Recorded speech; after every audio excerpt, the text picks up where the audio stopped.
Assalamu alaikum warahmatullah. So let's start with our first presentation of the series that we are going to have every 2 weeks. The topic for today's talk is behavioral science in policy making. So before we start, let's understand what is behavioral science. Behavioral science is an academic discipline that studies human behavior and their decision-making process at an individual level as well as at social level. Traces of its origin can be found in early 1900s in the work of psychologist John Watson. The human behavior is complex and the decision choices can be irrational. That's the premise of the behavioral sciences. So behavioral science is not as simple as saying people can get selfish, or behavioral science is not as simple as saying people can get selfish, or they will get afraid when they see something which is unusual, but it's much more deeper. It needs a scientific rigor to uncover patterns for informed policy and practices.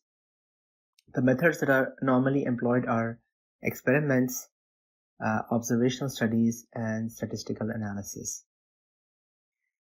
It combines various disciplines like psychology, sociology, political sciences, economics, and anthropology.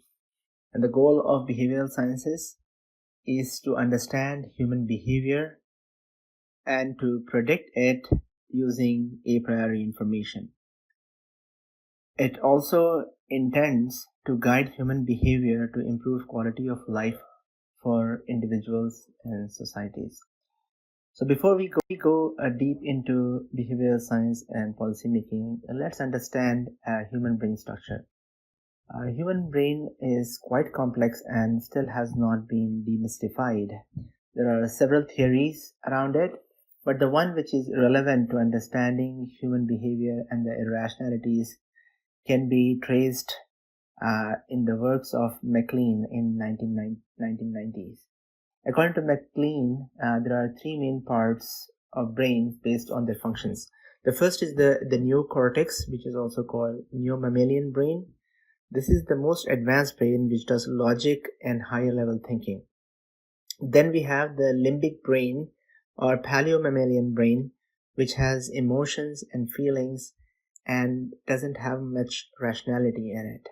And then you have the triune brain or the reptilian brain, which controls body mechanisms like the functional sciences. Kahneman and Tversky defined two modes of thinking, and they got Nobel Prize for their work. They defined the first system 1 mode, which is fast, intuitive, and automatic. It uses limbic area and a little bit of neocortex. And since it's fast and intuitive, it uses less energy. The other mode of thinking is the system 2, which requires careful deliberation, conscious thinking, and analysis. This is mostly done using the prefrontal cortex, and since a lot of effort is needed in analyzing and deliberation, it consumes a lot of work. So in most of the cases, we rely on our system 1 in making decisions. For example, if you are in a park and if you see a black color pipe, the immediate reaction is to suspect that it's a snake and run away. This can be illogical, but at the same time explains the survival of human beings in prehistoric times, because if you carefully analyze a pipe thinking that, okay, is it a snake or is it a black color pipe, and what it is made of and things like that, then if it is a real snake, then it will actually bite and end a human life. So system 1 is actually good for human survival, but at the same time it introduces some logical errors. The logical errors that system 1 induces are called cognitive biases or heuristics, which are the mental shortcuts. This is a systematic way in which our brain makes irrational choices. Thinking Fast and Slow lists 10 different types of biases. I have listed them and tried to give an example to show what it actually means. So let's start with the first one, which is the framing bias, which is like people try to make their decision based on how a proposition is framed to them. For example, people are more likely to choose a medical procedure if they were told that there is a 95% chance of survival, and less likely to choose a medical procedure if they were told that there's a 5% chance of death. Then you have the confirmation bias. This is where a person tries to reconcile the information. For example, a person who sees his horoscope, and if the horoscope says that there is something good going to happen to you today, then he will relate every good thing that happened on that day with the horoscope, and that is the confirmation bias.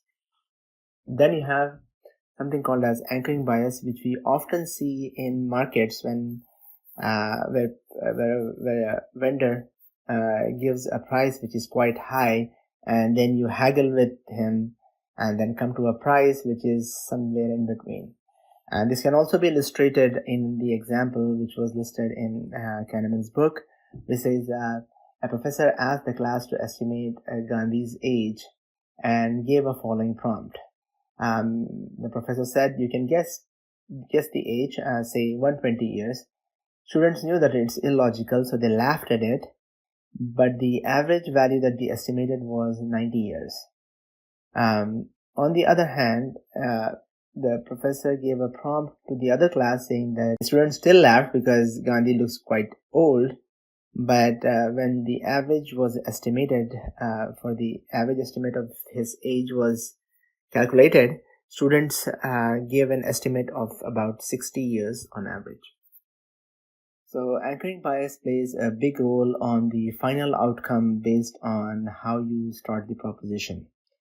Then there is an availability bias based on the recent incidents that you witness in real life.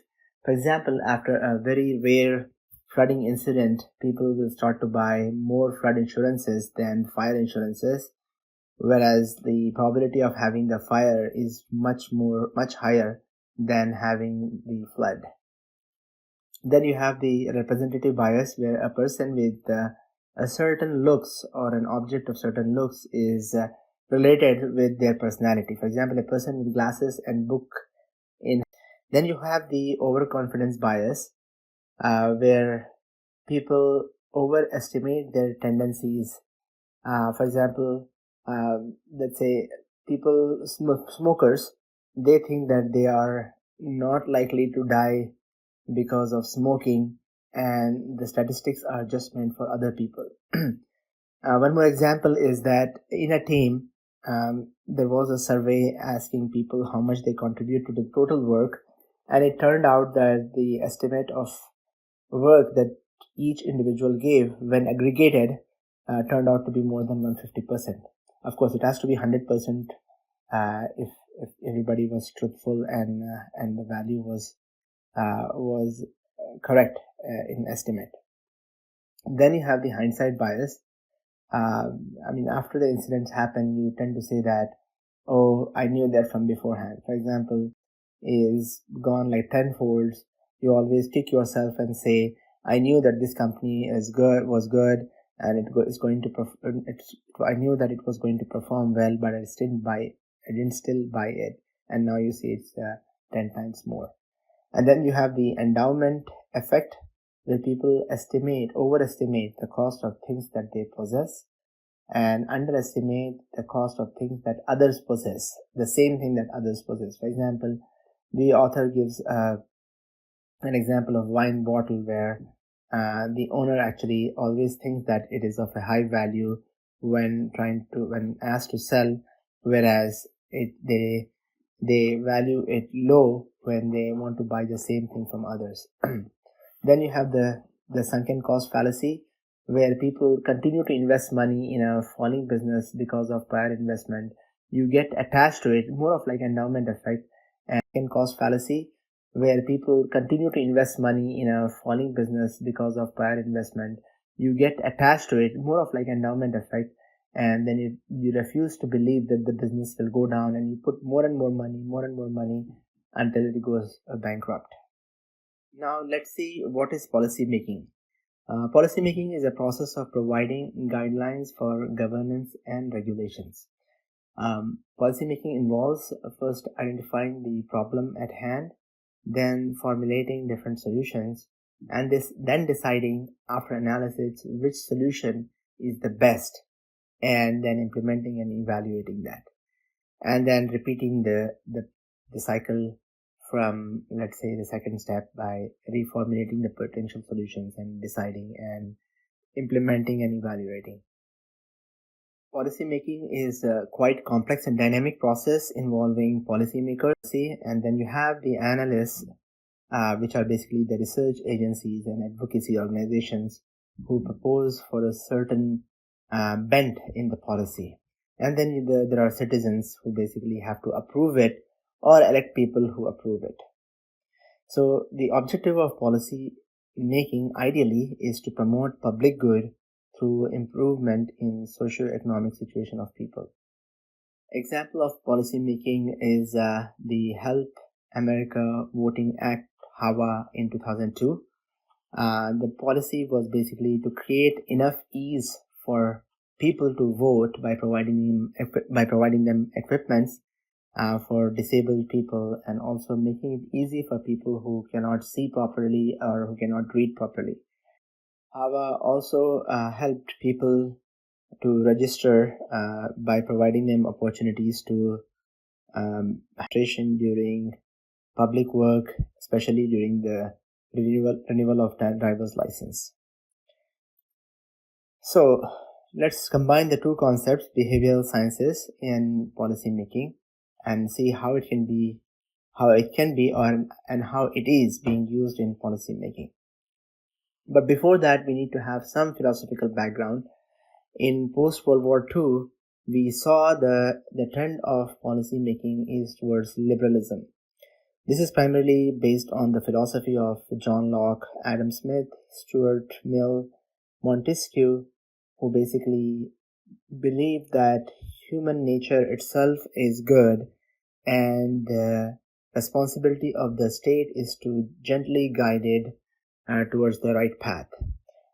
We have to also note one thing here, that the classical liberalism is the American conservatism, because Smith and the initial founding fathers' philosophy is now being upheld by the American conservatives, and it is different from the neoliberals who want more government interference and who believe that human nature is not that great, especially among the rich people, and the government needs to take a heavy hand on the rich people in order to create more equilibrium in the society.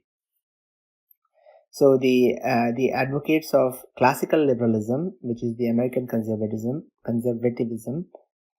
believes that government interference should be minimum, individual liberty and freedom of choice are supreme.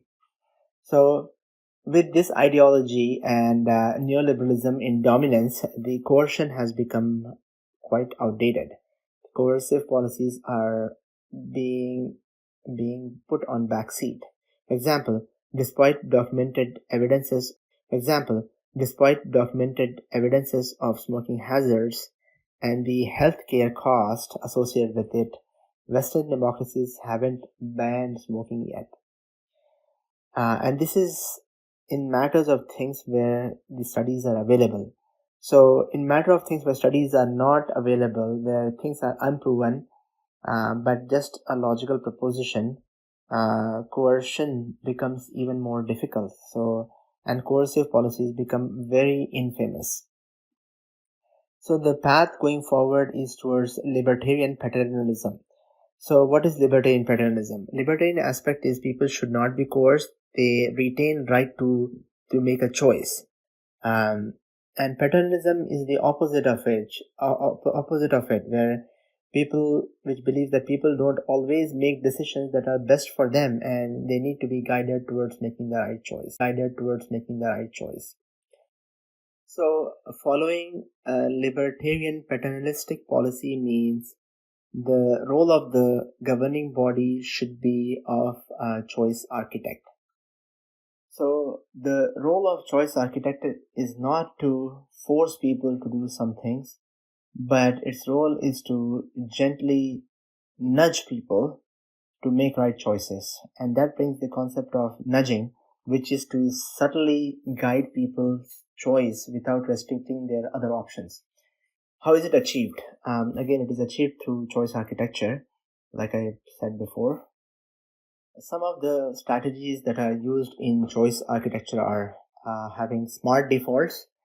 Like when you give the default choice as the one that is good for people, people usually have a certain level of hesitation in changing it. So, if you want people to have good retirement accounts, so you can automatically enroll them with a 3% salary savings in the retirement account from every paycheck.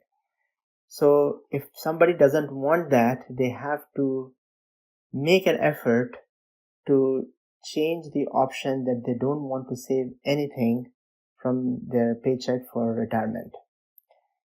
The other strategy is salience, which is to keep the desired option more noticeable. For example, keep the healthy food at eye level in a cafeteria, whereas rich high calorie food can be kept at a spot which is difficult to spot. The third strategy is to simplify things. For example, the tax forms can be simplified for people to file taxes on time and happily file taxes on time. Of political participation by making voting easy and have a symbol associated with a candidate that helps people in casting vote easily and not have to think too much or read too much. Another strategy that can be used in choice architecture is using social norms. That is by telling people how their neighbors are doing a positive thing. For example, you can tell people about how their neighbors are conserving energy by making smart choices, and that will encourage them to make good decisions too. And another way is to provide feedback. For example, you can have slow down flashing signs when drivers are going over speed, especially in school zones and other places. Another strategy for choice architecture is to provide discounts.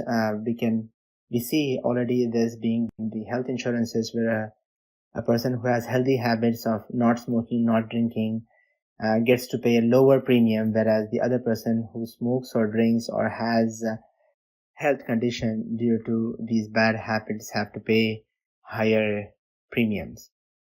Same thing we can see in terms of penalizing the unsafe drivers. Another strategy in choice architecture is priming, which is basically preparing your mind for something. For example, in honesty box where you have to just pay something to get your food, it was observed that by placing pair of eyes near the money box resulted in increase in the money which was collected, because the brain is primed that somebody is watching. So mentally preparing people is a choice architecture that can be used. And then another strategy is to structure properly a complicated set of choices. This is done by making it easier for people to make a good choice. For example, simplifying the retirement accounts strategies. Many people find it very hard to pick up what kind of bonds, what kind of stocks they need to pick up. So things can be simplified by structuring funds which contains a mix of bonds and stocks and entities which normal people cannot understand but financial specialists can do. So this is often being used in 401k accounts in United States. Another strategy is sending reminders. For example, before voting, big election agency or political parties can send reminders to their to their voters that an event is coming up, then they should head to the polling booth for casting their vote. And one of the strategies that's been employed these days is to ask voters as to what exactly they will be doing before coming to the polling booth. So these type of specifics will help create more effective reminders. And then partitioning, which is another form of structuring the choices, which is a complex task can be break down into several small tasks, thereby making the complex task easy. For example, it can be seen in many of the medical procedures, where a complex test is broken down into simple steps, and the patients are asked to go through those simple steps to finish the test. So by designing choice architecture carefully, desired choices can be significantly improved among the users. And this is being actively done in several countries by their governments. Initially, only the Western countries were employing these nudge units to basically redirect people to make healthier choices. For example, the first nudge units were established in UK and USA based on the behavioral science work, and then it was spread to Australia, Canada, Germany, and now developing countries like India, Indonesia, Peru, Singapore, UAE, and Saudi Arabia are also employing these nudge units and their studies to direct their citizens to make right choices. Currently, nudge or behavioral science is being used in finances to help people make better retirement choices and better health savings account choices. And then some countries are using it for organ donation by having it as a default opt-ins when they make like driver's license, and also by reprioritizing the organ receivers, because the studies have shown that the probability of a person receiving organs is 3 times more than the person actually donating the organs. So instead of having the flat hierarchy of who receives the donation in first come first serve strategy, people who have opted for organ donations are given more priority, and that is encouraging people to nudging is also being done for energy consumption by inspiring messages. And in health and wellness, the calorie and nutrition information is printed on food item to tell people that what is healthy food and what is an unhealthy food. Then for tax compliance, the government is sending inspiring messages saying that, okay, this many of your neighbors have already filed successfully their taxes and have got so much refund. It's your time to file taxes. In education, many times there is financial assistance available for underprivileged students, but the process is so cumbersome that they are not able to basically avail that opportunity. So recently, the scholarships and financial assistance programs have been simplified for deserving students. Underprivileged programs have been simplified for deserving underprivileged students to avail the opportunity for funding their education. So in public health, there are defaults being set as reminders for vaccination and default appointments which you have to cancel if you want to cancel the vaccination. And for traffic safety, signs are being simplified and made more effective. For consumer protection, there are clear disclosures now. For example, the interest rates on credit card loans are now mentioned in bold fonts for people to understand that if they don't pay their credit card bill on time, they have to pay 25 to 30% interest. And then in terms of climate change also, various policies are being made, such as cap and trade, where you basically you are given a cap, and if you exceed it, you have to go to other people who have not exceeded the cap. Have the strategy of carbon tax, and then there are subsidies which are given for using the green energy. And then there are also catchy phrases that are being used. For example, the famous slogan in Texas is "Don't mess with Texas," and it has been shown that this slogan has saved tens of millions of dollars for Texas government in terms of the cleaning cost of the highway.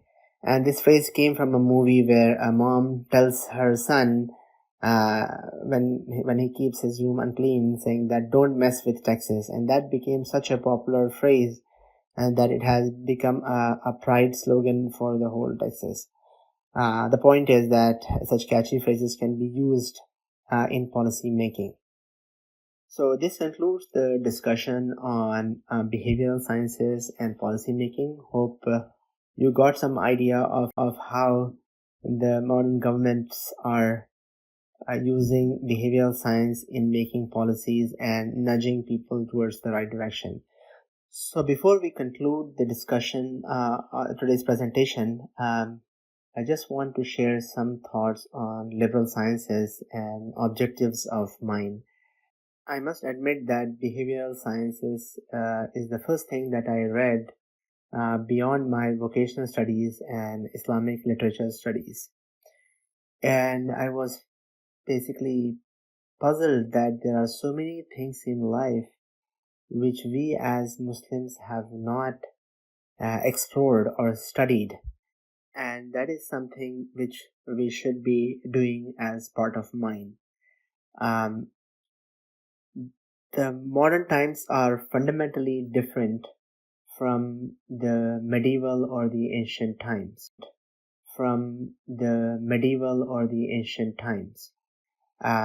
Everything changed from the medieval times after the Treaty of Westphalia, which came after 30 years of religious war in Europe, which basically carved out the maps into nation states, and each nation state developed the concept of self-rule and sovereignty. And these principles kind of became universal, and even the countries in Asia started to adopt this. For example, we see the independence struggle of India as a national movement, and even in modern Muslim times, we see that the Palestinians, they refuse to merge West Bank with Jordan and have somewhat of a better treatment than having a fight with the Israel. Rule and sovereignty and other concepts of which belongs to the human rights domain. The second fundamental change in the 17th century was the Industrial Revolution and the rise of capitalism. This led to a strong division of labor and production of new goods at fast level, and then exporting that product to other countries, other nations, and that led to the development of different theories and hypotheses about how international trade relations should work, and different theories surrounding it and different policies surrounding it. For example, Ricardo's comparative advantage theory was the first one which dealt with the international trade relations, and then there are many other theories, economists who contradicted that, and basically the policies come out of banging between different theories, and something in middle comes up. So economists who contradicted that, and basically the policies come out of banging between different theories, and something in middle comes up. So new concepts and theories have started to emerge and getting discussed in academic framework and also in policy making after the two events, which is the Treaty of Westphalia and the Industrial Revolution. The political relationship between the states, economic trade relationship between the states were started to be discussed, and the liberalism came into prominence after the Enlightenment and the Industrial Revolution. Where does Muslim world stand? Muslim world did not face such discontinuity from the empires to nation states. Instead, they went through a phase of colonialism, basically, which was an extension of the empires, and they lived as provinces. But in 1950s, there were nationalist movements in Egypt, Iraq, and other places, and they secured their independence, and they used the same principles of self-rule and sovereignty which was proposed by the Western nations. However, in terms of policy making and academic work, Muslims have to play a catch up, because they did not have 4 centuries of time to develop theories and discuss and come up with the different solutions. So we are relatively new players in this modern system, and a system which was not chosen but was given to us and marketed by the European powers. So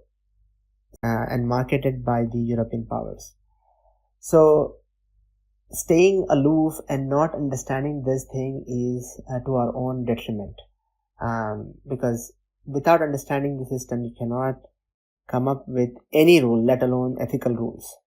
For example, if you were asked to make traffic laws for cars, for roads where cars run, then you can, with some investigation, come up with some laws. But if you have to design traffic laws for, say, traffic which has horse carts, it is extremely difficult, because you have not faced such situation. And the only way to devise laws for a horse cart traffic is to do a lot of research on how horse carts work and how they make turns and things like that, and for which there is a whole set of things. The modern landscape is from an educational angle as well as critical angle. We don't want to approach the landscape just with the idea of criticism, because that way we will not learn enough or benefit enough from our studies. So Muslim contribution in post-industrial revolution needs a big boost, because we are in a landscape which we have not chosen, but still there is no other option for us but to live in this system. Hopefully I have made my point clear, and if there are any questions, we can discuss offline, or you can always leave a message on the Substack. So thank you very much for attending today's presentation. Jazakallah khair. Assalamu alaikum warahmatullahi wabarakatuh.